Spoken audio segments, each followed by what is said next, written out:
Half yearly examination 2022 and 23 ये जो परीक्षा हो रही है आपके विद्यालय में भी आयोजित हो रही होगी। उम्मीद करता हूँ आप लोग जो है अगर 12th में कॉमर्स ले रखा है और आपका सब्जेक्ट है बिजनेस स्टडीज़ और हिंदी और इंग्लिश किसी भी माध्यम से आप लोग पढ़ाई कर रहे हैं, ये पेपर आप लोगों की सहायता कर सकता है। तो चलिए एक क्वेश्चन को अच्छे से देख लेते हैं। पूर्णांक आप लोग जानते हैं 100 नंबर का पेपर है, यूपी बोर्ड परीक्षा 2022-23 की तैयारी।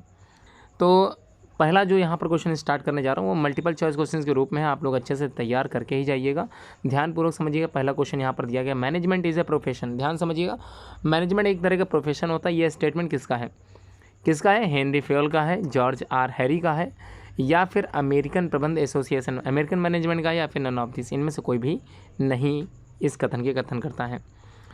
अगला क्वेश्चन है प्रिंसिपल्स ऑफ मैनेजमेंट आर। तो प्रिंसिपल्स बताने हैं, सिद्धांत बताने हैं आप लोगों को, कैसे होते हैं, डायनेमिक होते हैं, फ्लेक्सिबल होते हैं, यूनिवर्सल होते हैं, या ऑल ऑफ दीज, इन चारों में से कौन सा सही आंसर है? आप लोग कमेंट बॉक्स में आंसर दे सकते हो।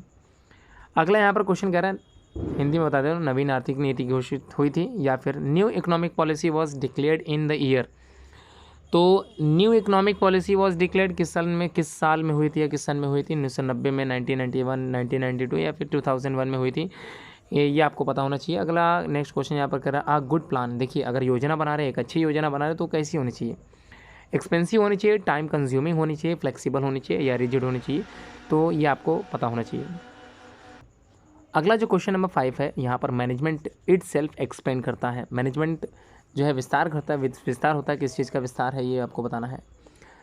पहला ऑप्शन है through delegation, through centralisation, through decentralisation, या थ्रू ऑल। सभी सही है। आपको क्या लगता है? आपको उत्तर बताना है। अगला एम्प्लॉय ट्रेनिंग इज़। देखिए, एम्प्लॉय की जो ट्रेनिंग होती मतलब ट्रेनिंग होती है, क्या ज़रूरी होनी चाहिए, नेसेसरी होनी चाहिए, अननेसेसरी होनी चाहिए, कंपलसरी होनी चाहिए, या वेस्टेज ऑफ मनी है, बिल्कुल धन की बर्बादी है?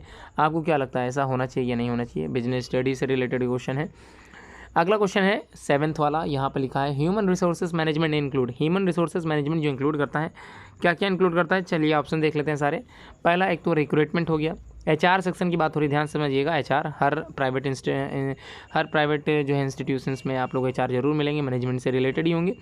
तो बताना क्या है, आप लोग इंक्लूड करते हैं, रिक्रूटमेंट करते हैं, सिलेक्शन करते हैं, ट्रेनिंग देते हैं, या ऑल ऑफ दिस, सभी कुछ सही है। तो एचआर डिपार्टमेंट अगर आप लोगों ने समझ रखा हो तो उम्मीद करता हूँ आप लोग उत्तर जरूर दे पाओगे। अगला supervision is level of management. देखिए, सुपरविजन किस तरह का स्तर है? टॉप लेवल का है, मिडिल लेवल का, लो लेवल का, या ये भी सभी उत्तर आपका सही है। आगे बढ़ते हैं, क्वेश्चन नंबर 9 को देख रहे हैं। Which of the following is a financial incentive. Financial incentive होता है इनमें से कौन सा? पहला प्रमोशन है, दूसरा स्टॉक इंसेंटिव है, तीसरा job security, in the last one is employees participation. तो ये 4 ऑप्शन थे। अगला जो क्वेश्चन कह रहा है, controlling is the aspect of management. देखिए, controlling is the aspect of management, नियंत्रण प्रबंधक का पहलू है। 4 ऑप्शन है, थ्योरेटिकल होता है कि प्रैक्टिकल होता है कि मेंटल होता है या फिजिकल होता है? फिर से एक बार क्वेश्चन मैं बता देता हूँ। नियंत्रण किस प्रकार का प्रबंध का पहलू है? Controlling is the aspect of management, theoretical है, प्रैक्टिकल है, मेंटल है, या फिजिकल है? ये 4 ऑप्शन आपको मिल गए होंगे। आप देखते हैं very short answer type question आप लोगों को कितने पता है। यहाँ पर मैनेजमेंट से रिलेटेड ज़्यादा क्वेश्चन आ रहा है, आप अच्छे से तैयार करके जाइएगा। Right any 2 characteristic feature of the management. Management की कोई 2 विशेषताएं बताइए, और आधी ज़्यादा विशेषताएं तो आप लोगों को मल्टीपल चॉइस क्वेश्चन में मिल गई होंगी। अगला है लिबरलाइजेशन क्या होता है, ये आप जरूर पढ़ के जाइए। प्लानिंग, एक अच्छी प्लानिंग के बारे में तो ऑप्शन में आप लोगों ने देख ही लिया था। प्लानिंग क्या होती है ये जरूर पढ़ के जाए। अगला है staffing, components of the staffing. Staffing के कंपोनेंट्स क्या होते हैं? डिफाइन कम्युनिकेशंस, कम्युनिकेशन किस प्रकार से डिफाइन आप लोग कर पाओगे, बचपन से पढ़ लो, वही चीज़ आप लोग डिफाइन करनी। Right any 2 differences between the recruitment and the selection. देखिए, एचआर डिपार्टमेंट रिक्रूटमेंट और सिलेक्शन कर रहा था, ये आप लोगों ने पढ़ रखा था, लेकिन होता क्या है, रिक्रूटमेंट क्या होता है, सिलेक्शन क्या होता है, इसका प्रोसीजर क्या होता है, मैकेनिज्म क्या है, ये सब कुछ पढ़ के जाइएगा। क्वेश्चन 2 मार्क्स के इस तरह से डिफ्रेंशिएट में भी पूछे जा सकते हैं। अगला, direction is the essence of the management. Explain करिए, जस्टिफाई दिस स्टेटमेंट, क्या ऐसा सही है? बिल्कुल है। अगला है सुपरवाइजर, जो सुपरवाइजर्स होते हैं, ठीक है, जो सुपरविजन्स करते हैं, तो कौन होते हैं पर्यवेक्षक, ये आपको बताना है।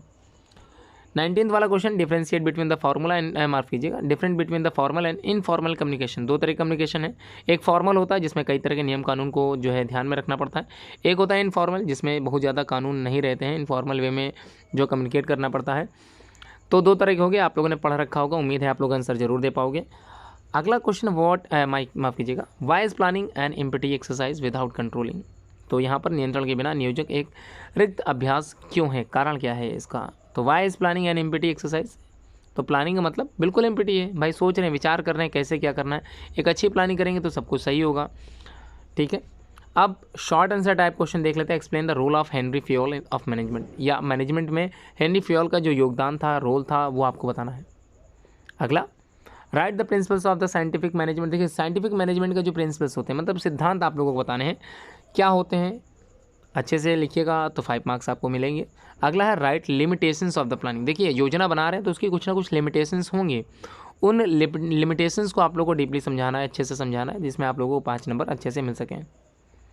24 में कहा गया distinguish between monetary and non monetary incentives, ठीक है।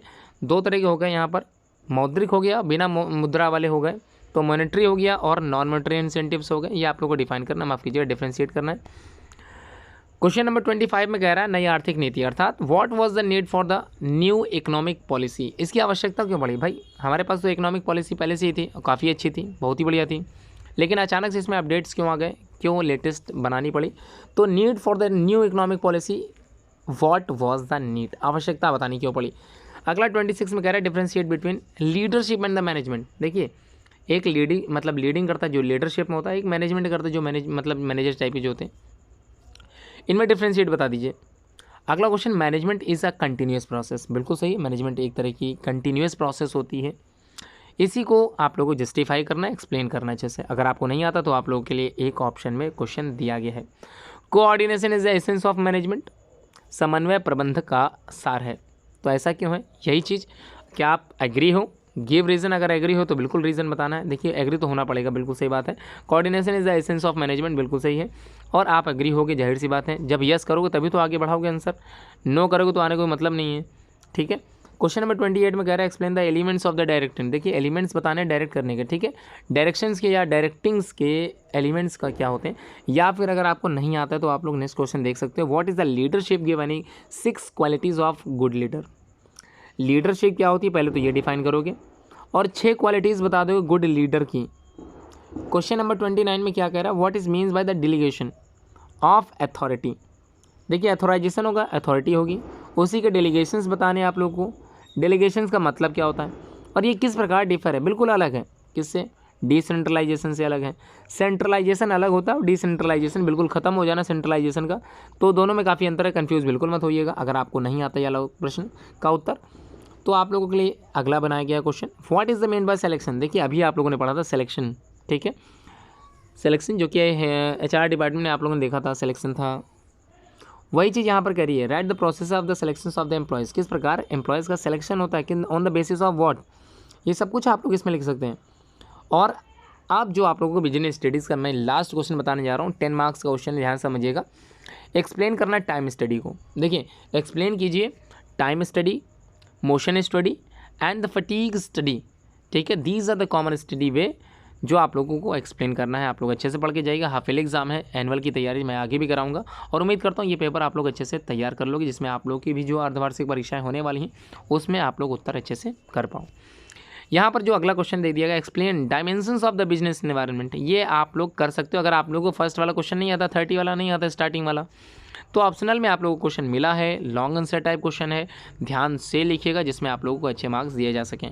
उम्मीद है पेपर आप लोगों को अच्छा लगा, लाइक जरूर कीजिए, शेयर तो बिल्कुल करिए, जिसमें सभी स्कूल्स के स्टूडेंट तक ये बिजनेस स्टडीज़ का पेपर अच्छे से पहुंच सकें और वो लोग तैयारी अच्छे से कर सकें। भाई कोरोना का समय था, कई अभी भी स्कूल्स ऐसे हैं जहाँ पर पढ़ाई अच्छे से नहीं हो पा रही। उम्मीद करता हूँ आप लोगों का स्कूल उनमें से एक नहीं होगा, तैयारी आपके स्कूल में बहुत ही अच्छी चल रही होगी। अगर कुछ दाएँ बाएँ चल रही तो आप लोग कमेंट बॉक्स में बता सकते हैं, मैं तैयारी आप लोगों की पूरी तरह से कराऊंगा। उम्मीद करता हूँ वीडियो आप लोगों ने शेयर कर दिया होगा। धन्यवाद।